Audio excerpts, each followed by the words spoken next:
brought to you by Infinix. Infinix लाया है साल के सबसे धमाकेदार डील सिर्फ फ्लिपकार्ट पर। हम लौट आए हैं आपके पास दुनिया भर की खबरें लेकर। शुरुआत कहां से करें? अमेरिका के राष्ट्रपति जो बाइडेन इजराइल जा रहे हैं, जॉर्डन भी जाएंगे। यह सब होगा 18 अक्टूबर 2023 को। बाइडेन का दौरा इजराइल हमास जंग के बीच में हो रहा है।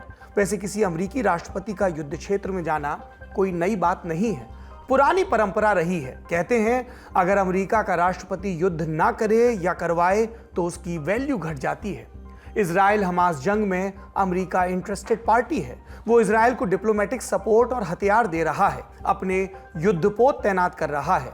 कहना यह कि कोई हमास के साथ ना आ जाए, लेकिन कौन? सबसे ज्यादा आशंका ईरान को लेकर है।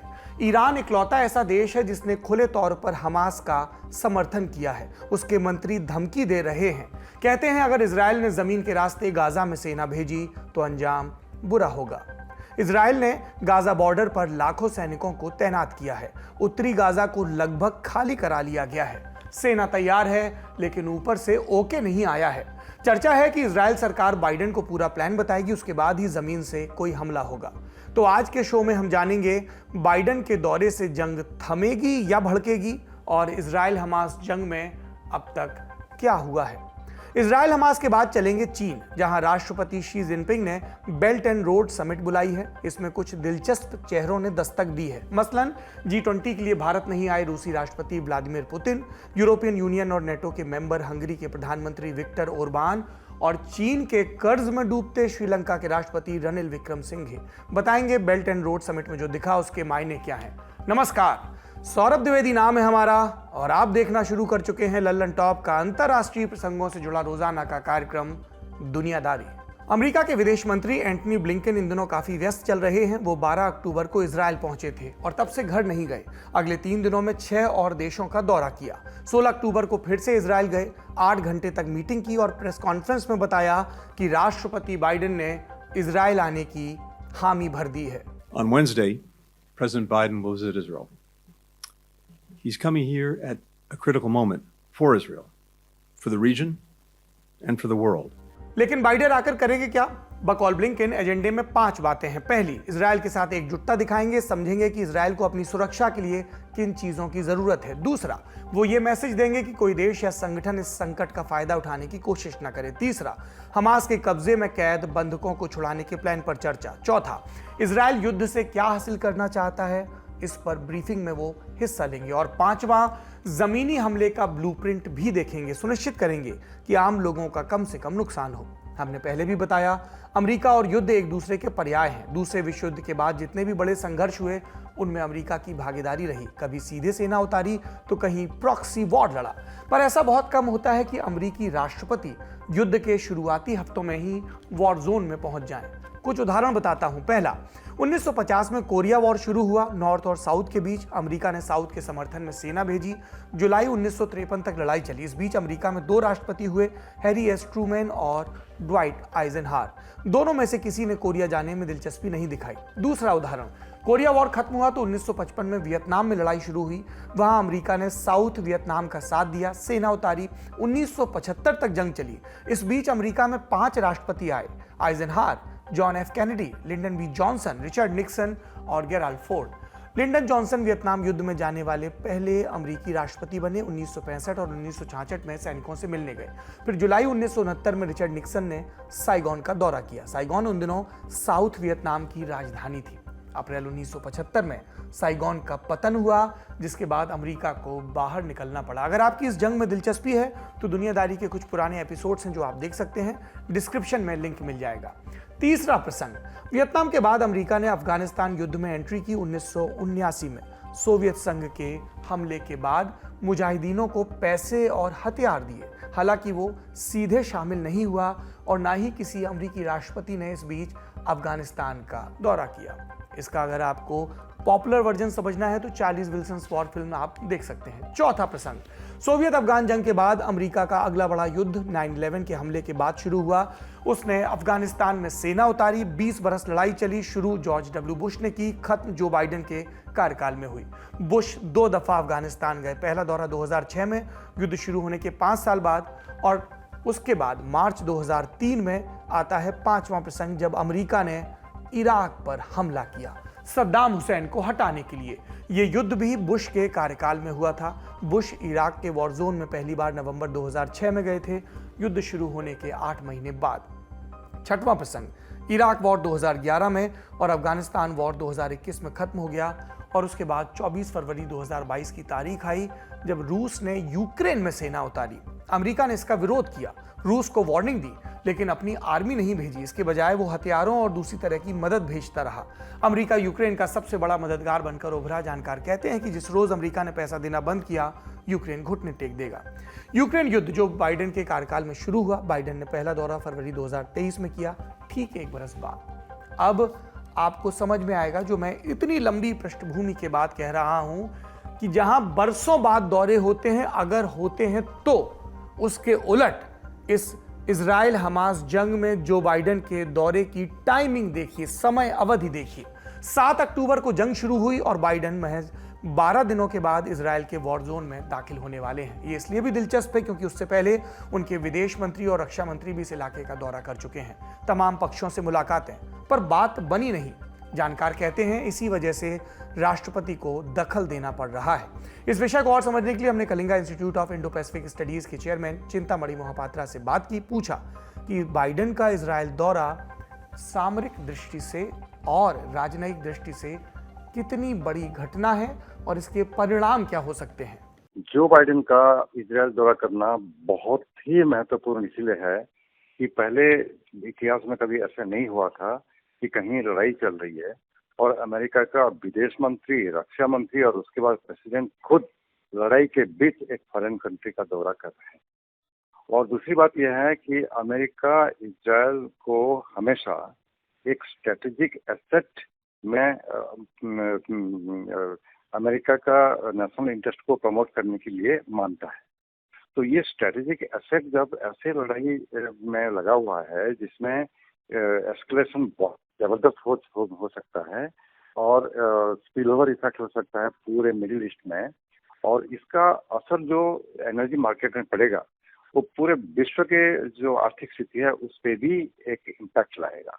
तो इसलिए जो बाइडेन अगर खुद जा रहे हैं वहां बातचीत करने के लिए, इसको महत्वपूर्ण मानना ही पड़ेगा। इजराइल हमास जंग में अमेरिका के कम से कम 30 नागरिक मारे जा चुके हैं, कई बंधक हैं। हालांकि उसके हित इससे कहीं ज्यादा बड़े हैं। ये भी समझिए एक्सपर्ट से कि अमेरिका की दिलचस्पी की वजहें क्या हैं। अमेरिका इंटरेस्ट इसलिए ले रहा है कि इजराइल और हमास के बीच जो लड़ाई है गाजा में, वो अगर बाकी सारे देशों में स्प्रेड करेगा, इधर इजिप्ट के साथ गाजा का एक बॉर्डर एरिया है, इधर जॉर्डन के साथ वेस्ट बैंक का एक बॉर्डर एरिया है, उधर लेबानन भी बॉर्डर में है, तो अमेरिका ये नहीं चाहता कि ये युद्ध पूरे रीजन में फैल जाए। वही होगा तो ना वो अमेरिका के हित में रहेगा, ना इजराइल के हित में रहेगा, ना विश्व के जो आर्थिक स्थिति है उसका हित में रहेगा। तो अमेरिका ये कोशिश कर रहा है कि अरब कंट्री के साथ भी बातचीत करे और उनका रिएक्शन को कंट्रोल करने के लिए उनसे नेगोशिएशन कर रहे हैं कि देखो हमास ने जिस तरह से इजराइल के ऊपर अटैक किया है, इजराइल ने उसके रिएक्शन में अभी गाजा में हमला कर चुका है या कर रहा है। तो वार को एक लिमिटेड वार बनाने की कोशिश में अमेरिका है, और साथ साथ अमेरिका ये भी नहीं चाहता कि सिविलियन कैजुअलिटी ज्यादा हो।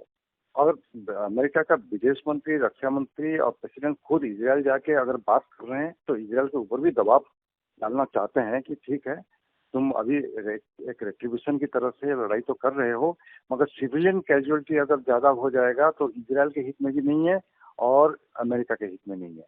तो ये एक बैक टू बैक डिप्लोमेसी चल रहा है और कितना पॉलिटिकल प्रेशर डाल सकते हैं कि ये युद्ध एक लिमिटेड युद्ध हो और ऑर्डिनरी सिटीजन जो हैं, आम जनता जो है, उनके ऊपर ज्यादा असर नहीं होना चाहिए, क्योंकि मुश्किल काम है, बहुत ही मुश्किल काम है। इसलिए अमेरिका चाहता है कि जो बाइडेन खुद जाके उनसे बात करें। आपने समझा कि इजराइल हमास जंग न सिर्फ इलाके की स्थिरता के लिए खतरा है, बल्कि इसका असर पूरी दुनिया पर पड़ेगा। फिलहाल के लिए सबसे ज्यादा असर अमेरिका के खजाने पर। जंग की शुरुआत में उसने लगभग 70,000 करोड़ की सैन्य मदद इजराइल भेजी। रिपोर्ट्स हैं इजराइल ने लगभग 85,000 करोड़ रुपए और मांगे हैं। ये अमेरिका के लिए दोहरी चुनौती है, उसे दो फ्रंट पर पैसे खर्च करने हैं, यूक्रेन के साथ साथ इजराइल में भी। इसलिए फिर से एक्सपर्ट्स का रुख करते हैं समझने के लिए कि चुनावी बरस में जो बाइडन इस खर्च को कैसे जस्टिफाई करेंगे और इसका अमेरिका की घरेलू राजनीति पर क्या असर पड़ेगा। मुझे लगता है कि अमेरिका के हित में नहीं है कि टू फ्रंट वॉर खोले। उसका कारण यह है कि यूक्रेन वॉर लेके जिस तरह से रशिया और चाइना इकट्ठा हो गए हैं और इजराइल में जो अभी लड़ाई चल रही है उसमें रशिया का पोजीशन यह है कि ये नेगोशिएशन करना चाहिए और ये लड़ाई को आगे बढ़ाना नहीं चाहिए। और चाइना भी वार्निंग दिया है ईरान को कि आपका जो रिएक्शन है वो डिस्प्रोपोर्शनेट नहीं होना चाहिए और गाजा का सिविलियन के ऊपर ज्यादा हमला नहीं होना चाहिए।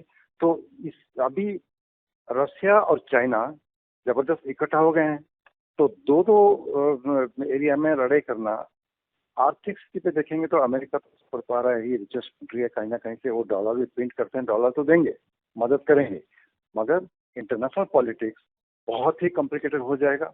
हो सकता है कि ग्लोबल लेवल पे एक पोलराइजेशन आ जाए, हो सकता है कि थर्ड वर्ल्ड वॉर के लिए ये एक शुरुआत भी हो सकता है।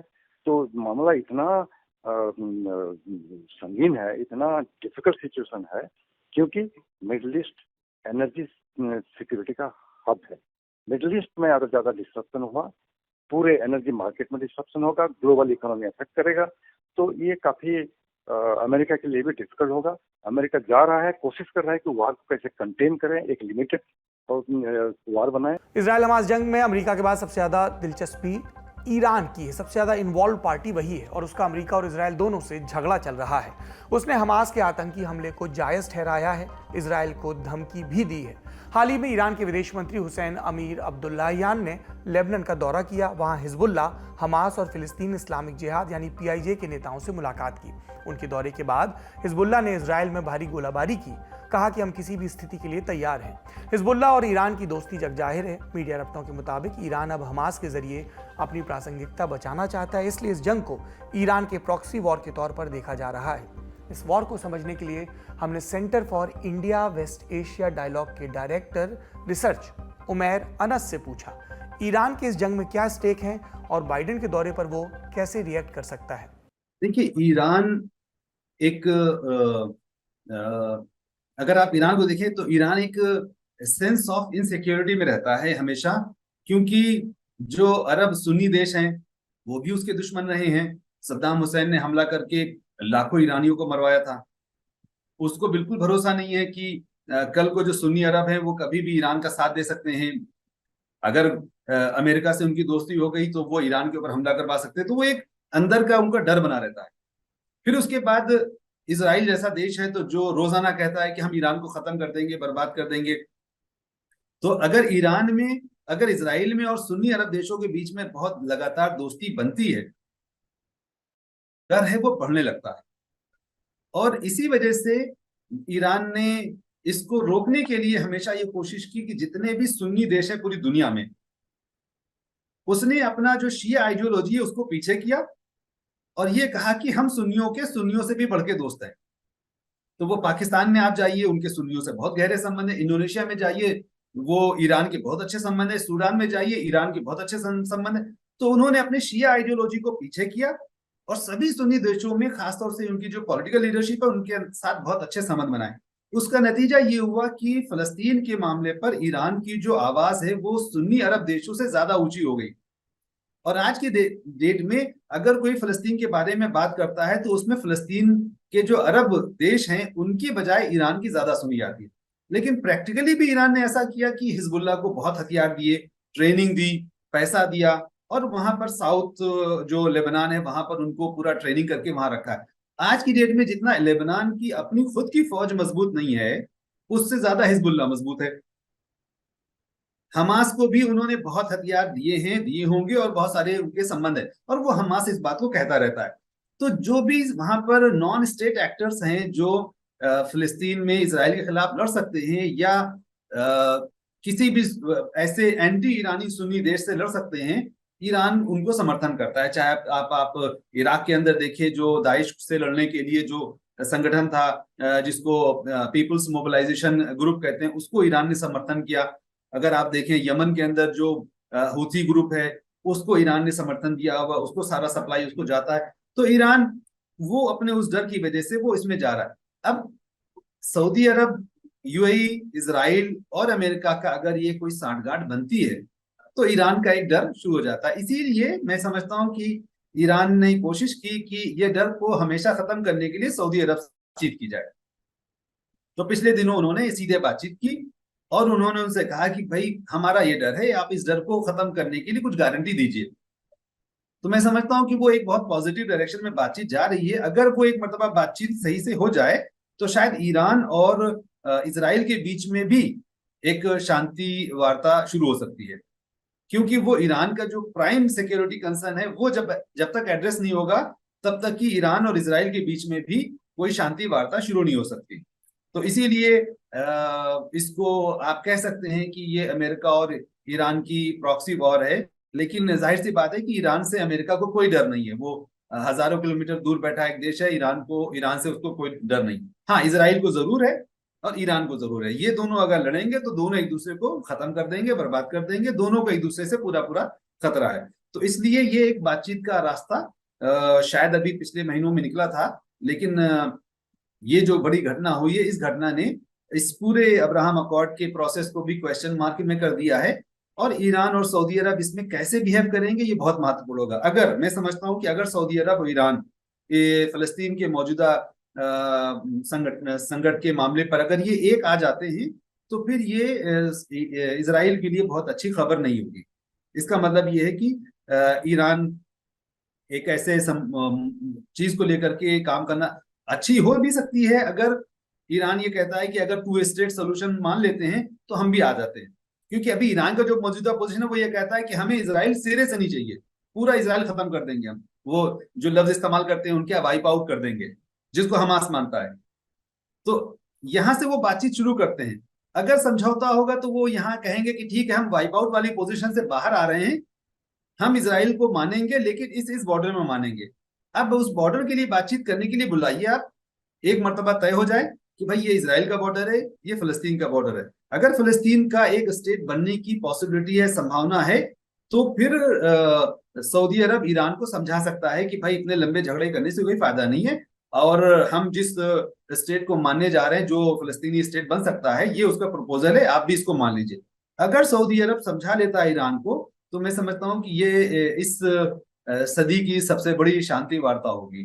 जो बाइडेन इजराइल के बाद जॉर्डन भी जाएंगे। वहां वो 3 नेताओं से मुलाकात करने वाले हैं। जॉर्डन के राजा किंग अब्दुल्ला द्वितीय, इजिप्ट के राष्ट्रपति अब्देल फतेह अल सीसी और फिलिस्तीन अथॉरिटी के राष्ट्रपति महमूद अब्बास। अब्बास मौजूदा समय में इंटरनेशनल फोरम्स पर फिलिस्तीन के प्रतिनिधि हैं। लेकिन इजिप्ट और जॉर्डन, उनकी क्या संभावनाएं हैं या उनकी क्या चिंताएं हैं जंग को लेकर, ये जान लीजिए। देखिए, जॉर्डन और इजिप्ट इजराइल के बॉर्डरिंग एरिया में है। तो पहले जब 1967-73 में जो वार हुआ था, उसमें भी ये इजिप्ट, जॉर्डन, इन सबका हाथ था। तो इजिप्ट एक इस्लामिक वर्ल्ड का एक लीडर माना जाता है, एक ओल्ड सिविलाइजेशन है। उनका पॉलिटिकल इन्फ्लुएंस पूरे मिडिल ईस्ट में है। और जॉर्डन का बॉर्डर है वेस्ट बैंक में। तो जॉर्डन और इजिप्ट के साथ और पैलेस्टीनियन अथॉरिटी का जो महमूद अब्बास है, उनसे बात करने का मतलब यही है कि वो चाहते हैं कि हमास एक आतंकवादी संगठन है। हमास ने जिस तरह से हमला किया एक सोफिस्टिकेटेड तरीके से, जो कि कुछ लोग तो कहते हैं ये 9/11 टाइप का है। ये 9/11 से ज्यादा है, क्योंकि 9/11 में 2 जो ट्विन टावर्स थे न्यूयॉर्क में हमला हुआ था, ये तो 20 या 22 अलग अलग जगह एक साथ हमला हुआ था हमास की तरफ से। और ऐसे हमला आसानी से कोई नहीं कर सकता। तो अमेरिका ये इम्प्रेस करना चाहता है कि ये हमास एक आतंकवादी संगठन है, और जब वो लड़ाई कर रहा है इजराइल के साथ, आप लोगों का रिएक्शन भी आतंकवाद के खिलाफ होना चाहिए और इजराइल के खिलाफ नहीं होना चाहिए। तो इसलिए वो नेगोशिएट करने के लिए जा रहे हैं और मिल रहे हैं सबको। और महमूद अब्बास ने खुद कहा है कि हमास में जो भी कर रहा है, हमास पैलेस्टाइन का जो लोग हैं उनका रिप्रेजेंटेटिव नहीं है, ये महमूद अब्बास कहा है। तो पहले से ही हमास और पैलेस्टीन अथॉरिटी और जो अल फतह जो उनका संगठन है उनके बीच संबंध ठीक नहीं है। हमास एक एक्सट्रीमिस्ट मिलिटेंट ऑर्गेनाइजेशन है, मगर अल फतह जो है वो मिलिटेंट अभी फिलहाल मिलिटेंट नहीं है। पैलेस्टीन अथॉरिटी जो वेस्ट बैंक में है वो उसको शासन करते हैं। तो इसीलिए अमेरिका अगर अल फतह या पैलेस्टीन अथॉरिटी के साथ बात कर रहा है, इजिप्ट के साथ बात कर रहा है, जॉर्डन का राजा के साथ बात कर रहा है, तो सिर्फ ये कहना चाहते हैं कि इजराइल को अपना दुश्मन मत मानो, क्योंकि इजराइल के ऊपर पहले हमला हुआ है। तो वो कोशिश करेंगे उनको कन्विंस करने के लिए, इसलिए जा रहे हैं। ये तो हुई बाइडेन के दौरे की बात। अब बाकी अपडेट्स जान लेते हैं। तुर्की ने हमास के साथ बातचीत शुरू की। मकसद हमास के कब्जे में कैद 200 से ज्यादा बंधकों को छुड़ाना। तुर्की के विदेश मंत्री हकन फिदान बोले, कई देशों ने हमसे आग्रह किया था।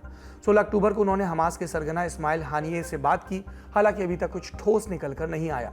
एक्सपर्ट से हमने पूछा तुर्की और हमास के संबंध कैसे हैं और क्या हमास उनकी बात मान सकता है। अगर तुर्की इसमें मध्यस्थता करेगा तो वो हमास के लोगों से बात करके बंधकों को छुड़ाने के बारे में सचमुच में एक कामयाब मध्यस्थता कर सकता है। मैं ऐसा समझता हूँ, क्योंकि हमास की एक बड़ी लीडरशिप ऐसी है जो तुर्की के ऊपर भरोसा करती है और तुर्की में उनका बहुत ज्यादा आना जाना रहता है। तो वो एक डिप्लोमेटिक इन्फ्लुएंस, अगर हमास को आप एज ए संगठन देखें तो 3 देश हैं जिनका बहुत ही हमास के ऊपर बहुत ही डिप्लोमेटिक बहुत असर है। एक ईरान है जिसका सबसे ज्यादा है, क्योंकि ईरान के लोग सबसे ज्यादा पैसा देते हैं उनको, और दूसरा कतर है जहां पर उनका पॉलिटिकल ऑफिस है, जहां पर कतर जो हमास की लीडरशिप जो पॉलिटिकल लीडरशिप है वो कतर में रहती है, उनका बहुत अच्छा असर है उनके ऊपर। और तीसरा तुर्की है, और तुर्की इसलिए बहुत ही महत्वपूर्ण हो गया था क्योंकि पिछले 10 सालों में तुर्की ने इजराइल और हमास के बीच में बातचीत कराने की और उनको करीब लाने की बहुत कोशिश की। और बहुत सारे जो जिसको हम लोग कहते हैं कि एक अनडिक्लेयर्ड बहुत सारी जो समझौते होते हैं, उसमें तुर्की ने वो समझौते जो सब लोगों को पता है कि मिसाल के तौर पर तुर्की और इजराइल के बीच में ये एक सहमति बनी हुई है कि इजराइल जो है वो हमास के लीडरों को और हमास की लीडरशिप को और उनके लोगों को बहुत ज्यादा टारगेट नहीं करेगा, स्पेशली देश के बाहर जब वो होंगे। तो बहुत सारी चीजें हैं जिस पर एक सहमति, और तुर्की को इजराइल सुनता है, उसके सजेशंस को सुनता है, और मैं समझता हूं कि अगर ये पहल आई है तो एक सीरियस पहल है ये। उधर इजरायली सेना ने हमास के एक बड़े लीडर ओसामा मजनी को मार गिराया। वो 2006 में इजरायली सैनिक गिलाड शालित के अपहरण में शामिल था। हमास ने शालित को 5 बरस तक कैद करके रखा। रिहाई के लिए इजराइल को 1027 फिलिस्तीनी कैदियों को रिहा करना पड़ा था। इजराइल का दावा है वो हमास का खात्मा किए बिना नहीं रुकेगा। ऐसे में एक्सपर्ट से यह सवाल पूछा गया कि हमास को चलाने वाले लोग कौन हैं और कहां से ऑपरेट करते हैं, शक्ति कहां से हासिल करते हैं। हमास का जो संगठन है वो संगठन बहुत ही कॉम्प्लेक्स है, बिल्कुल उसमें डिवीजन है बहुत क्लियरली। हमास तीन लेवल पर काम करता है और तीनों की लीडरशिप अलग अलग है। पहला उसका जो मिलिट्री लीडरशिप है, दूसरा उसका जो पॉलिटिकल लीडरशिप है जो बाहर ज्यादातर रहती है, और तीसरा उसका जो एक एजुकेशन और ट्रेनिंग वाला जो लीडरशिप होती है वो भी ज्यादातर फिलिस्तीन के अंदर रहती है। लेकिन ये जो मिलिट्री लीडरशिप है और जो पॉलिटिकल लीडरशिप है, ये दोनों ऑलमोस्ट एक अलग अलग दायरे में काम करते हैं। और पॉलिटिकल लीडरशिप पहले दिमश्क में बेस्ड थी, उससे पहले वो जॉर्डन में थी, अभी वो आजकल कतर में है। जहां जहां से उनको देशों में निकाला जाता है तो फिर वो अगले देशों में चले जाते हैं। लेकिन वो एक पॉलिटिकल लीडरशिप है जो इंटरनेशनल लेवल पर बातचीत करती है। वो ज्यादा संगठन के स्तर पर वो चीजें तय करते हैं कि कब कैसे क्या करना चाहिए, और उसके मुताबिक जो अंदर की मिलिट्री लीडरशिप है वो उसको काम करती है। लेकिन जो संगठन है वो चूंकि जिस तरह से पुराने जमाने में जो गोरिल्ला संगठन बनते थे उसी स्टाइल पर चूंकि उन्होंने बनाया है, तो वो एक उसमें सीक्रेट स्टाइल का जो ऑर्गेनाइजेशन होता है वो रखा जाता है। तो आप ये नहीं कह सकते किसी जगह के बारे में कि यहाँ पर मिलिट्री लीडरशिप यहाँ पर मौजूद है और यहाँ नहीं है, या फला व्यक्ति जो है वो मिलिट्री लीडर है या नहीं है। तो वो एक मैं समझता हूँ कि मिलिट्री लीडरशिप उनकी बहुत ज्यादा छुपा करके रखी जाती है और बहुत ही वो सीक्रेट है, जो शायद सबसे ज्यादा इजराइल को पता रहती है कि कौन कहाँ है। इजरायल हमास जंग का आज 11वां दिन। अब तक कितना नुकसान हुआ? इजरायल में 1400 और गाजा पट्टी में 2800 से ज्यादा लोगों की मौत हो चुकी है, हजारों घायल हैं। हमास को हुए नुकसान का स्पष्ट आंकड़ा भी सामने नहीं आया है। जो बाइडेन के अलावा जर्मनी के चांसलर ओलाफ शॉल्ज भी इजरायल पहुंच रहे हैं। फ्रांस के राष्ट्रपति इमैनुअल मैक्रों का प्लान भी बन रहा है। आने वाले दिनों में कई और बड़े नेता इस देश का दौरा कर सकते हैं। उधर गाजा पट्टी, वहां पर स्थिति लगातार बिगड़ती जा रही है। 12 अक्टूबर को इजरायल ने उत्तरी गाजा खाली करने के लिए कहा था। 10 लाख से ज्यादा लोग पलायन कर चुके हैं। ज्यादातर दक्षिण के शहर खान यूनिस पहुंचे हैं। ये शहर कचरे के ढेर में बदल रहा है। पानी, बिजली और भोजन की किल्लत के चलते जीवन दूभर हो गया है। गाजा पट्टी से बाहर निकलने की इकलौती उम्मीद रफा बॉर्डर क्रॉसिंग अभी बंद है। यूनाइटेड नेशंस और दूसरे जिम्मेदार देश उसी रास्ते से सेफ कॉरिडोर खोलना चाहते हैं, लेकिन इजरायल और हमास संघर्ष विराम के लिए तैयार नहीं है। इजरायल हमास के चैप्टर को अब हम यहाँ रोकते हैं और चलते हैं चीन की राजधानी बीजिंग। चीन के वन बेल्ट वन रोड यानी OBOR प्रोजेक्ट के 10 बरस पूरे हो गए हैं। इसी मौके पर बीजिंग में समिट बुलाई गई। दुनिया के बड़े बड़े लीडरान पहुंच रहे हैं। सबसे ज्यादा चर्चा रूस के राष्ट्रपति व्लादिमीर पुतिन को लेकर है। पुतिन के खिलाफ इंटरनेशनल क्रिमिनल कोर्ट यानी ICC ने अरेस्ट वारंट निकाला है। इसी वजह से वो विदेश दौरे पर जाने से बच रहे थे। वो ब्रिक्स के लिए साउथ अफ्रीका नहीं गए, G20 समिट के लिए भारत नहीं आए, लेकिन चीन जाने से गुरेज नहीं किया। अब सवाल ये उठा कि पुतिन के चीन दौरे के मायने क्या हैं? सुनते हैं विद्वानों से। सबसे पहले तो ये याद करना होगा कि ये यूक्रेन में उनके जो विशेष सैन्य अभियान जिसको वो रूस कहता है वो शुरू हुआ, उससे ठीक 3 सप्ताह पहले राष्ट्रपति पुतिन बीजिंग आए थे और वहां एक दस्तावेज जारी किया गया था साझेदारी का, जिसमें अपनी दोस्ती पर कोई सीमा ना होने का जिक्र किया गया था। और ठीक उसके 3 सप्ताह बाद ये यूक्रेन युद्ध शुरू होता है और लगातार तब से जिस तरह से चीन का जो समर्थन एक तरह से रूस को मिला है और खासकर राष्ट्रपति पुतिन को जिस तरह से समर्थन मिला है चीन के राष्ट्रपति शी जिनपिंग का, जो मार्च में एक दौरे में मॉस्को भी गए थे, तो जाहिर है कि ये जो एक तरह से दोस्ती है चीन और रूस की, वो यूक्रेन युद्ध के चलते और भी एक नया स्वरूप उसने लिया है। और कुछ पश्चिमी देश इसको एक नया विश्व युद्ध, एक नया शीत युद्ध कम से कम शुरू होने की उदाहरण मानते हैं इस तरह से।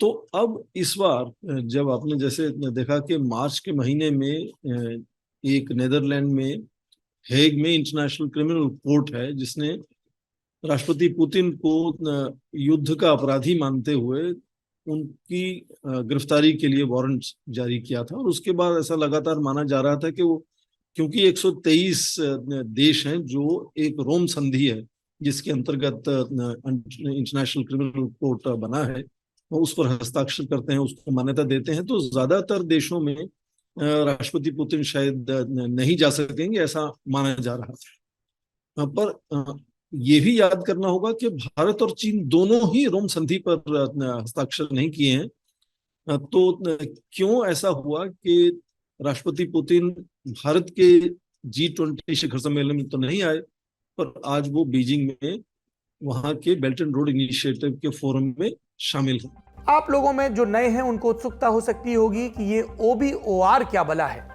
ये चीन के मौजूदा राष्ट्रपति शी जिनपिंग का महत्वाकांक्षी प्रोजेक्ट है। शुरुआत 2013 में हुई।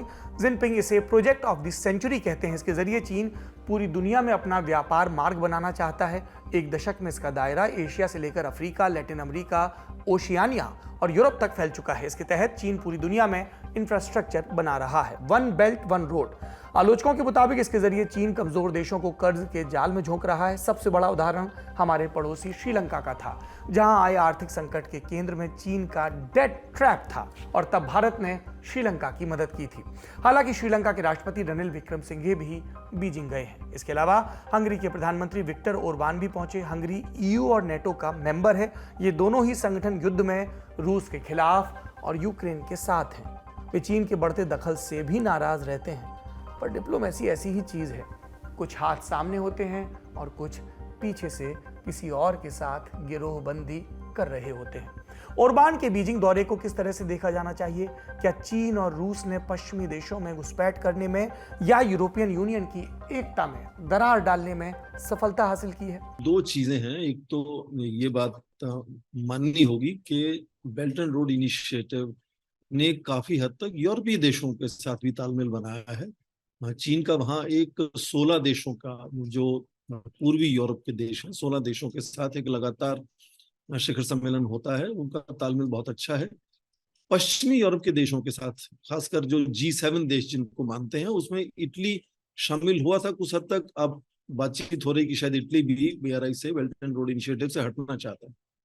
यहां तक हंगरी के राष्ट्रपति ओरबान की बात है, नेटो के अंदर आपने लगातार सुना होगा कि उनकी आवाज जो है वो नेटो के, जो खासकर अमेरिकी, जर्मनी, ब्रिटेन, फ्रांस की जो आवाज है, उनसे राष्ट्रपति ओरबान की आवाज, बातचीत, नजरिया हमेशा यूक्रेन युद्ध को लेकर अलग रहा।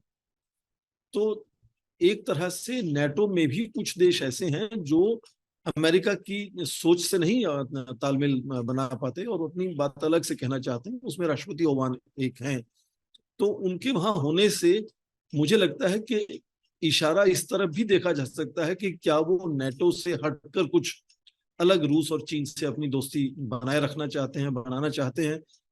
तो उनकी वहां उपस्थिति को दोनों तरह से देखा जा सकता है कि वो क्यों है उसमें। क्या वो बेल्ट एंड रोड इनिशिएटिव के साथ यूरोप का बढ़ता हुआ रुझान इसकी ओर इशारा करते हैं, या फिर वो इसकी तो और इशारा करते हैं कि वो एक खास देश हैं जिनकी हमेशा से आवाज अलग रही है।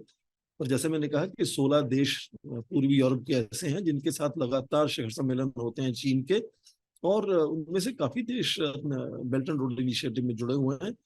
नेटो के देश और G7 के देश उसमें नहीं जुड़ना चाहते हैं। उनको उसमें लगता है कि कुछ परेशानियां हैं, कुछ तौर तरीके सही नहीं है। और उसमें भी इटली कुछ हद तक जुड़ा था। बातचीत हो रही है कि वो शायद उससे अपने आप को हटाना चाहता है।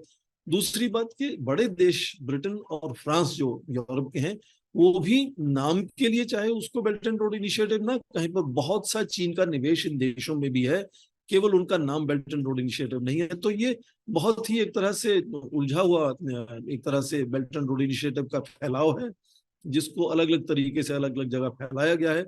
और मोटे तौर पर राष्ट्रपति पुतिन का बीजिंग में आना ये दिखाता है कि उनको आज अंतर्राष्ट्रीय समर्थन की और अंतर्राष्ट्रीय पटस्थलों पर, सम्मेलनों में नजर आने की बहुत ही अत्यंत आवश्यकता है। और उनको लगा कि यहाँ जाने से चीन के दोस्तों में बैठकर उनको अपनी बात कहने का मौका मिलेगा और शायद अपना कुछ हद तक हिस्सेदारी, साझेदारी बनाने का भी मौका मिलेगा, क्योंकि बहुत जबरदस्त आर्थिक प्रबंध उन पर लगे हुए हैं पश्चिमी देशों के, जिसके चलते काफी परेशानी भी उनको हो रही है।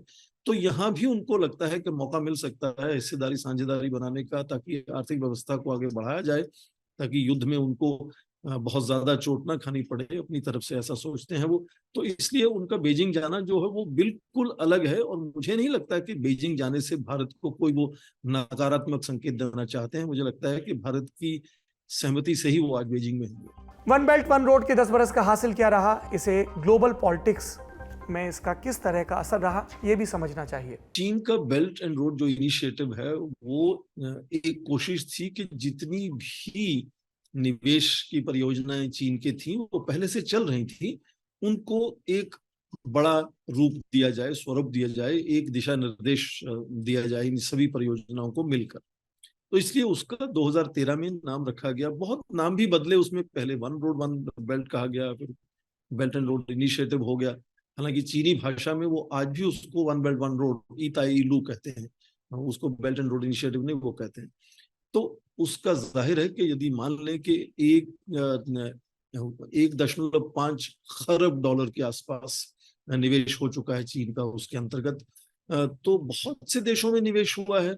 और जब इस तरह से बड़ा निवेश बहुत सारे देशों में होता है, तो जाहिर है कि कुछ देश होते हैं जिनमें परेशानियां भी होती हैं। यहाँ निवेश नकारात्मक नतीजे निकालता है। इसमें आप अपने पड़ोस में पाकिस्तान और श्रीलंका में देख सकते हैं कि जितने बड़े निवेश हुए उनसे चीन को लाभ नहीं हुआ।